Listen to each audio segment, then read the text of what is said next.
anyone can really sell items. Yes. The menu, the bar, those are items. Mm-hmm. What we do to garner more money is selling the invisible. Absolutely. Hi, welcome to the Modern Waiter Podcast. I'm Marlon Joseph, the Modern Waiter, where we discuss all things restaurant business. Learn something, laugh at something.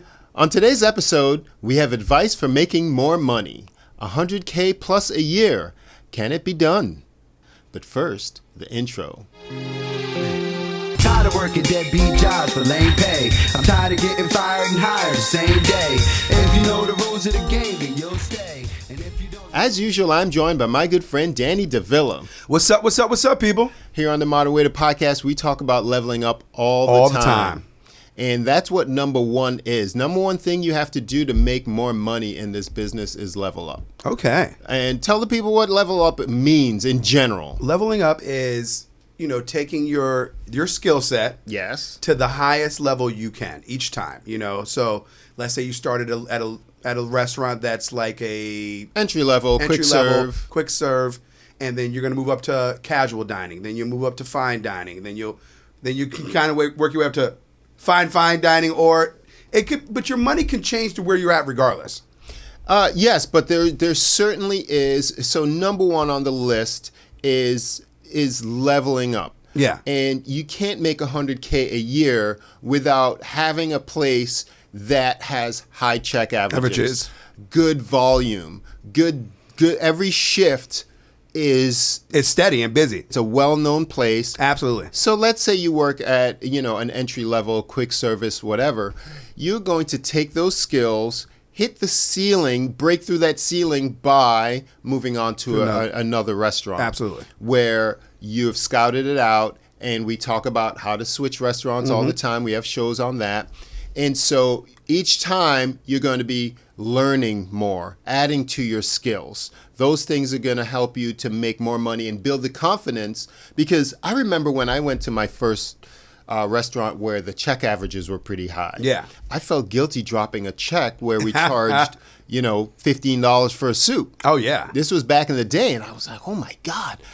I really, now it's like, Just take it. You really have to practice taking people's money. And so as you level up, there may or may not be a place in your town where people are used to spending a lot of money at a particular restaurant. So we may not all live in New York City or San Francisco, Las Vegas. Those are some places that come to mind. But even if, let's say, you live in Orlando, near Disney, or there's a high-end restaurant in your town, that's where you want to be, and you're going to have the best. Yeah, absolutely. Because what's going to happen is you're going to work there, and you're going to start getting used to that money. For sure. So leveling up is a part of that attitude as well. Your swagger, the whole nine. One common theme throughout this whole thing is being intentional. You want to make a lot of money, and it doesn't come by accident. No, exactly. So, number two, better tips are often a function of guests recognizing your value. Absolutely. So you're going to create value, and you're going to be rewarded for exceptional service. For your professionalism. Yes. I get this a lot at my restaurant. People will come in and they'll be like, "Man, you are such a professional server." Yeah. I haven't, it's really refreshing to see somebody who really hones in on their craft. What I attributed that is to anyone can really sell items. Yes. The menu, the bar, those are items. What we do to garner more money is selling the invisible. Absolutely. Right? And so the items really help the restaurant to make money. Absolutely. Selling the invisible helps people to come back, and it helps you to make more money as a server because Absolutely. We're selling the experience. We're putting things together to make people. They don't want to have to think.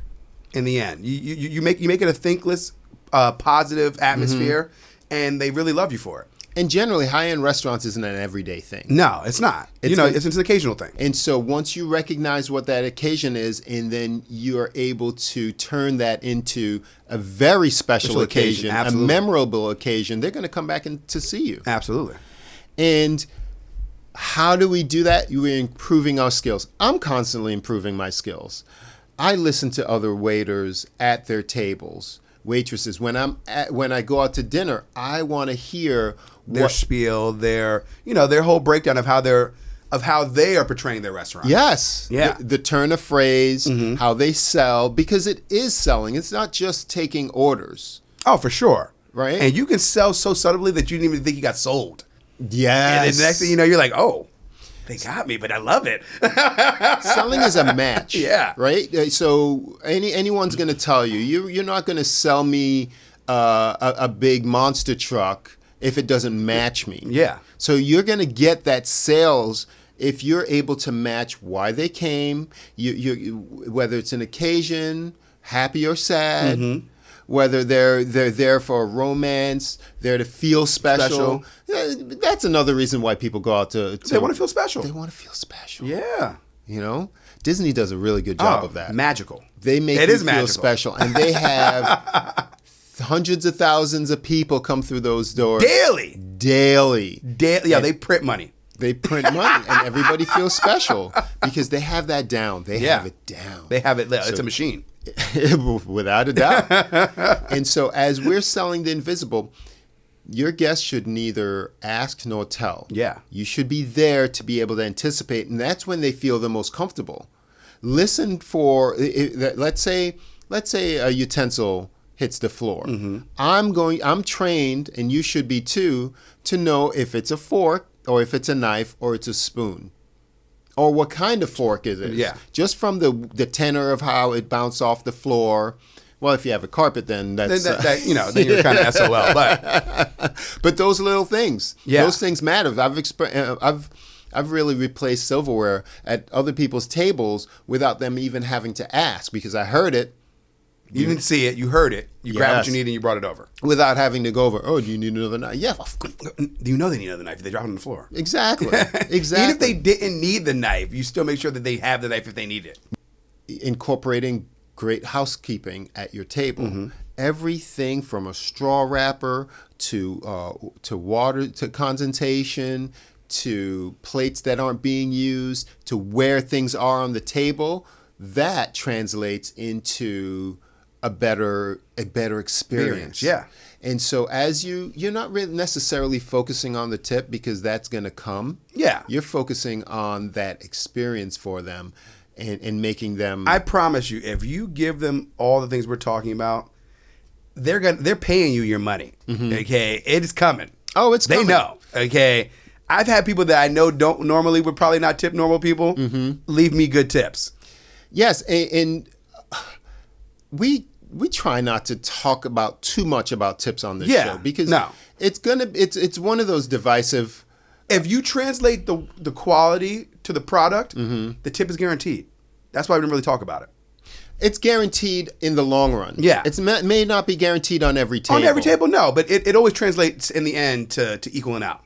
I agree with that. Yeah. And so when people talk about tips, it's the lowest common denominator. Yeah. Because people either love it or hate it as a topic.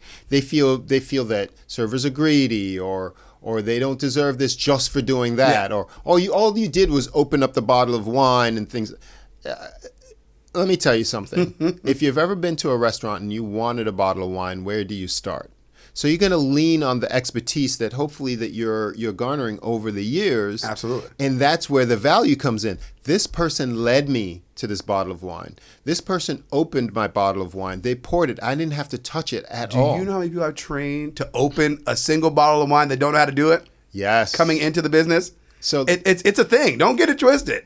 So people talk about, a corkage fee.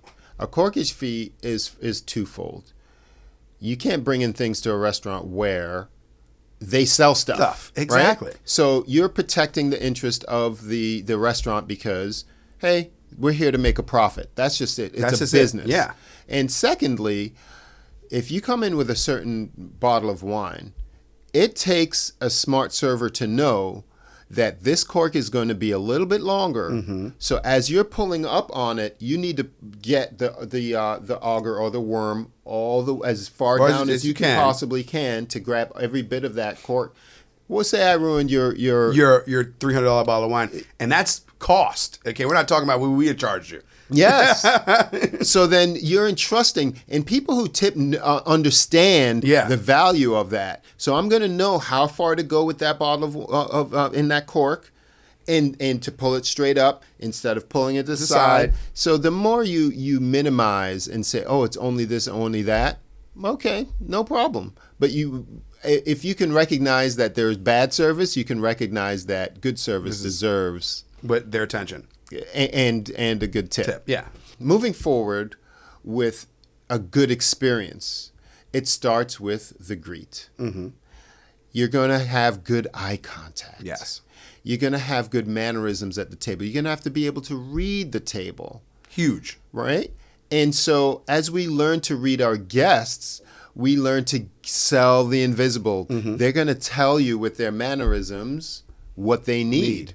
If their head is up and looking around, they need something. If their head is up and they're not eating, but they may be listening, so they really don't need you. Yeah. And it's a fine line between being at the table and being heard and seen. And some people like that, and some people want to have your ear and your attention as well. How do you handle what's your? Do you usually? Are you a FaceTime kind of guy? What do you do at a table? Off the initial? In general. I take in every situation for what it is. If I feel like you don't need me to be there, I'm gonna be an earshot away. Okay. So if you need something, I'm right there. Yeah. I always see what's going on at the table. I do the invisible service for the people that want it. Gotcha. If you're boisterous or if you want to have a good time and I can really feed into that, I'll be that same guy. We'll be cracking jokes and having a good time together, Yeah. But at the same, while I'm doing that, I'm also scanning to make sure my other tables are okay. While I'm spending time with this one table, I'm making sure that my other table's okay, and I'll give them a little stiff arm, be like, yeah, we'll finish the joke in a second.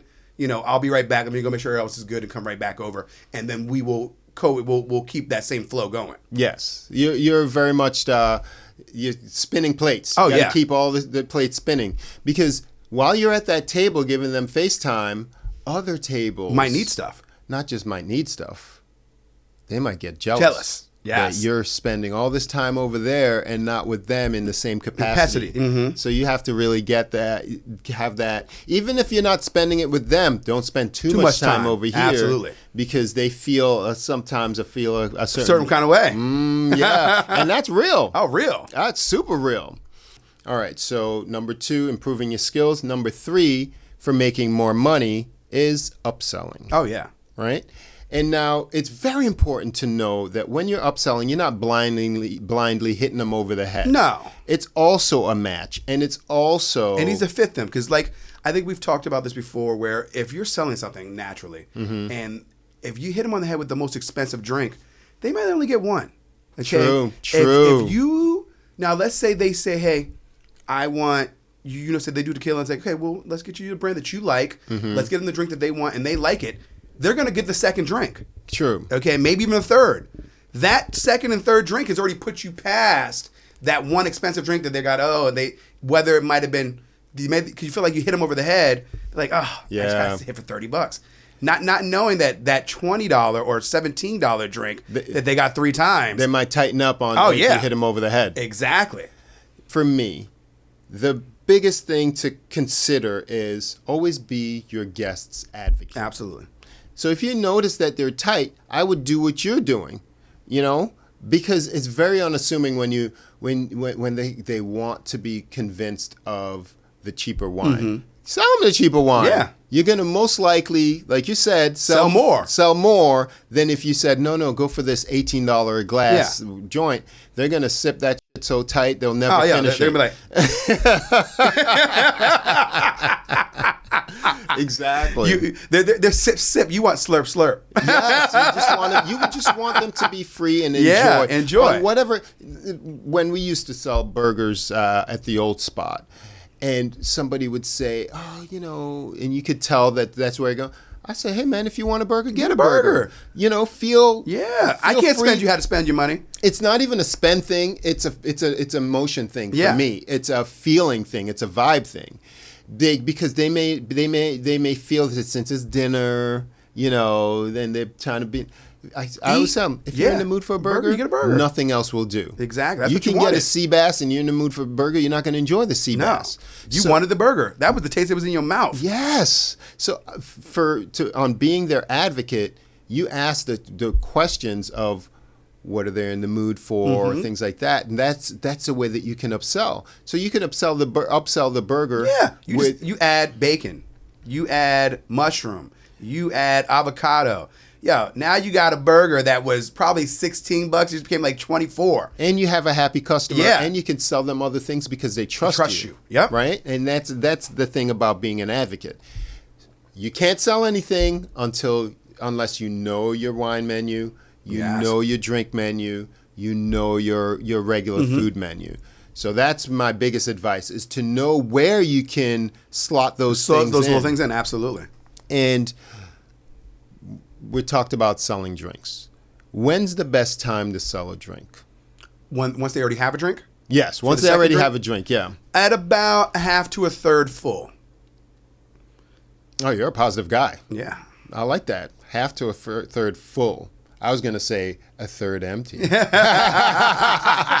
never a third left. Yes. Is the best way. A quarter to a third left. Yeah. Is where I would go with that. Because they still have something left in the cup. Yes. Which is huge. And if you let that go empty, it's too late. It's over. They know how to do without. Yeah. They don't need it. They're like, Especially if it's been a minute. Now, if you see them take that last sip and you catch them, you're golden. I'm almost feeling that's too late. Well, because now they have to wait. Now they have to wait. But they already ordered it. So you're not bad, but you're not. It's not ideal. You want to catch them when they're like, I'm still striding. So yes. when you put the new drink down, they had just taken that last sip. Yes. Now you're their advocate. Now you're their guy. Now they see like, oh, see, he knows me. He knows what I needed that right at this moment. Exactly. One thing that I used to do a lot is, especially if it's busy, it's easier to sell a glass of wine or another drink earlier. Yeah. Because what you're doing is selling them the time that it's going to take you to be back with the glass. And I say, oh, I know you're still sipping on that whatever wine. You'd say it by name and say, hey, I have some rounds to make. Then I'm on my way to the bar. While I'm there, may I get you? Boom. Boom, boom, boom. Because you've already incorporated time into everything you're doing. Yes. So you've gave them the option saying, hey, I'm not coming right back with this. I will be back. I'm going to take care of a couple things, and then I got you. But it's already in my list of things to do. You're not waiting until that next turn. Time is invisible. Yeah. You're selling the time. You're not selling the drink. Exactly. Same with appetizers. I mean, I know that we have a different philosophy. When do you sell appetizers? I start with apps. I mean, after I get the drink order in, I see if they want apps. Usually in that same breath. I'm different, and it depends on the restaurant. Absolutely. Because some restaurants lend itself to ordering by course. I like to take everything all at once. And once again, my selling tactic is time. Yeah. So I sell entrees first, and then I sell the time that it takes for make the entree. for that entree to be made. And I say, while your meal's being prepared, would you like to nibble on XYZ? XYZ. And so you're selling the time. Yes. You're selling the invisible. You're not selling an appetizer. They already know what they're eating. And they know they're going to have to wait. Yeah. It's going to take a little time for that medium well pork chop. Absolutely. Or that's a bone-in ribeye. That's going to take some time. I discuss apps after. Yeah. And I find that to be my best-selling tactic. And learn how to upsell. So in the case of drinks, you know your categories, you know your tequilas, and you know what works best, and you sell them those funky combinations that they may not find somewhere else. Absolutely. And that's what's going to get them back to you, because you're selling them that funky thing that you didn't even know that they didn't even know it worked. Existed, yeah. Right? Like what I had one time, an espresso martini, but with tequila. Yes. Boom. Okay? That works. That works. That works. And so they may have had tons of espresso martinis. Yeah. But if you give them, because to me, tequila pairs very well with coffee because it offsets that bitterness with the coffee, and the espresso martini gives that little hint of sweet. Boom. Chef's kiss. And number 4 of a way to make more money is to create regulars. Oh, huge. You got to create regulars. If you don't have regulars, you're not making money. You're not making the extras. Yeah, because they can make or break your day. And they know your value. Yeah. They appreciate your value. They're coming back to See you. just for you. Yeah. And so the best way to do it is get personal with your guests. Oh, yeah. To invite them to make the reservation with you. Off the rip. Give them your number, and I wouldn't call them, just text message. Oh, have yeah. them text message you when they want. Hey, do you have space? It's such a commitment to make a reservation with your server than with the restaurant. Oh, yeah. I believe that You're locked in. You're locked in. They know you're showing up because you've already gave real commitment. You know, if you just call some random person like, "Oh, I made a reservation," you can always somehow, if you need to get out of it, get out of it. Yes. When you directly call somebody that you know is your guy, they know you're coming. You know they're coming, and even if you don't, like, say you do have an issue, it's kind of less. It's more forgiving, but at the same time, it's less forgiving because they feel bad about the situation. yes. You know what I mean? But so then it's compound interest almost. So the next time they do come in, Oh, without a doubt. Without a doubt.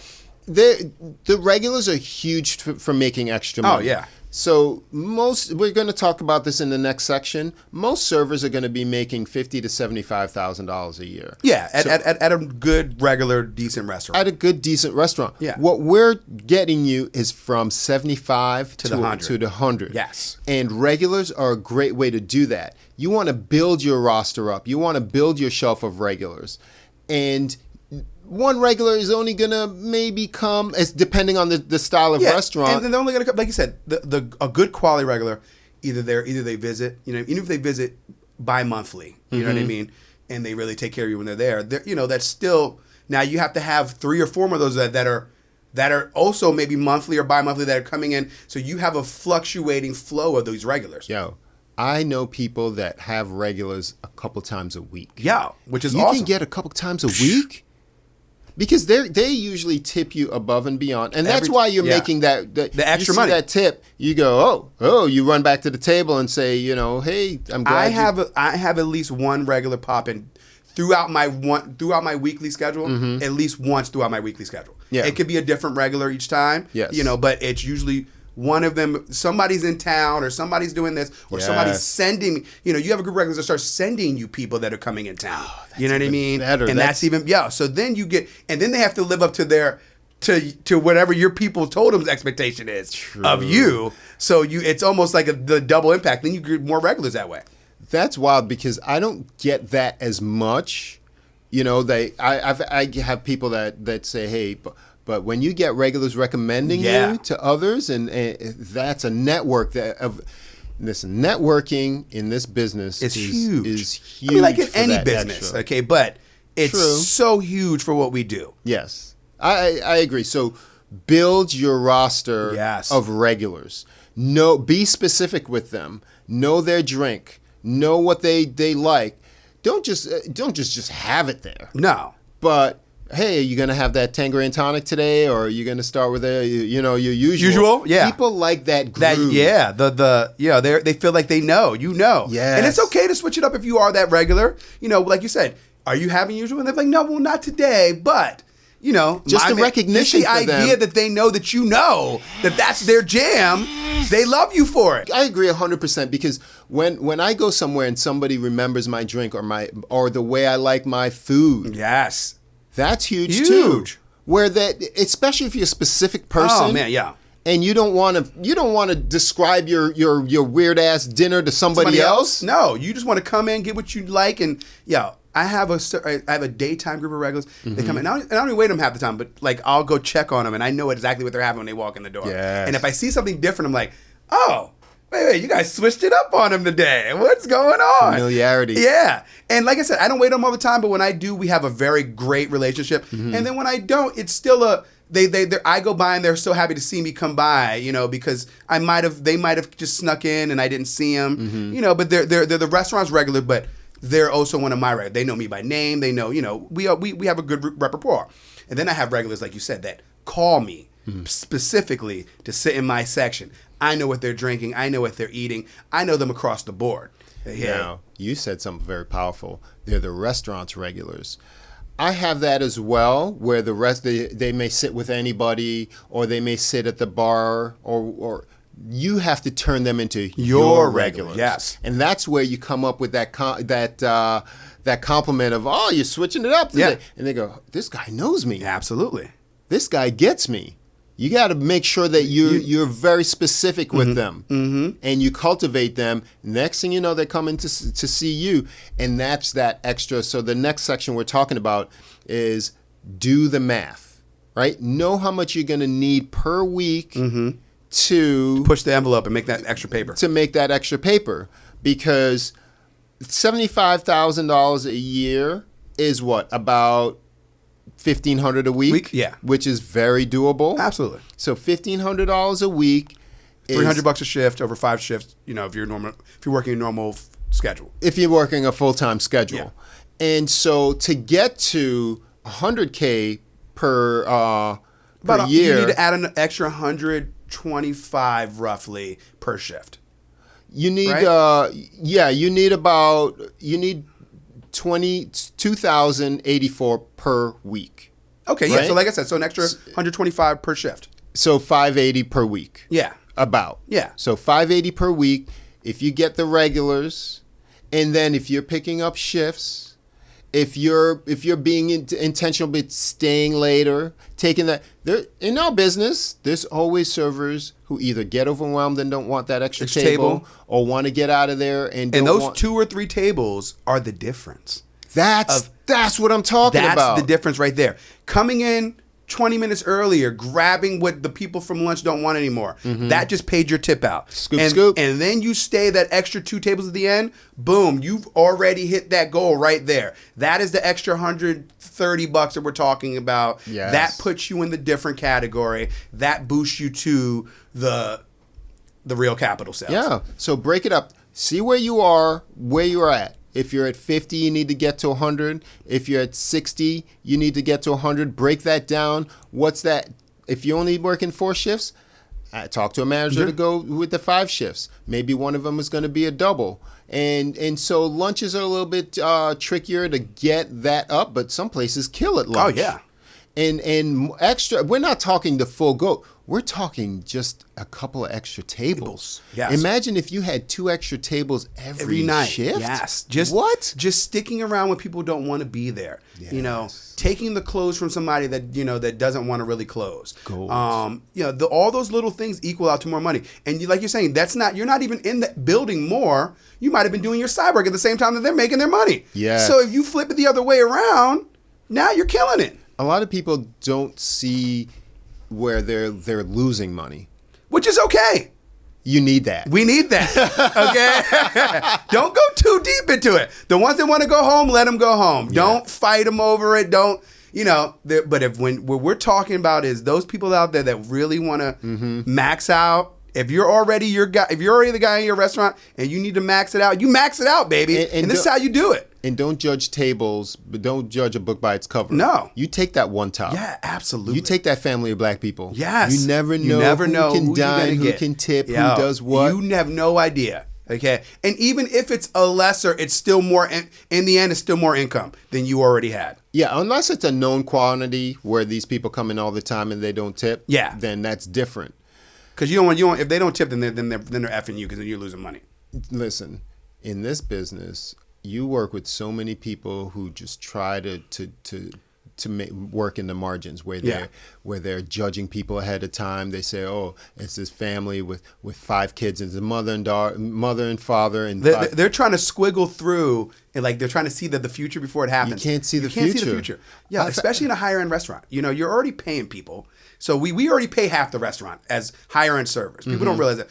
From the lower tier to the middle tier, you do more, so you take home more. You know what I mean? Like, you don't tip out as much. Yeah. When you move to the level where you're going to make real money is when you have bussers, you have food runners, you have back waiters. You have people that you're already paying out, because that's how the dining works. You know, that's the flow of the restaurant to make it work better, to give it that, not even fine dining, but give it that 4 or 5-star feeling. Mm-hmm. And that's what you're going to have, those implement things. So when you get to that level, you're going to be tipping out. You're going to be giving out more money than you were before, but at the same time, you're making more money. So these are little tricks to get you, once you're at that level, to keep what you're so used to having and push it to the next level. Boom. Make that 100K. Yes. Tell me how you do it. Tell me what we missed. You can put it in the comments if you're watching us on YouTube, or if you're listening by audio, email me. I'm themodernwaiter@gmail.com, or follow me on Instagram @themodernwaiter podcast. I'm Marlon Joseph, the Modern Waiter. I'm Danny DeVille. Subscribe, people. We will see you next time. Later.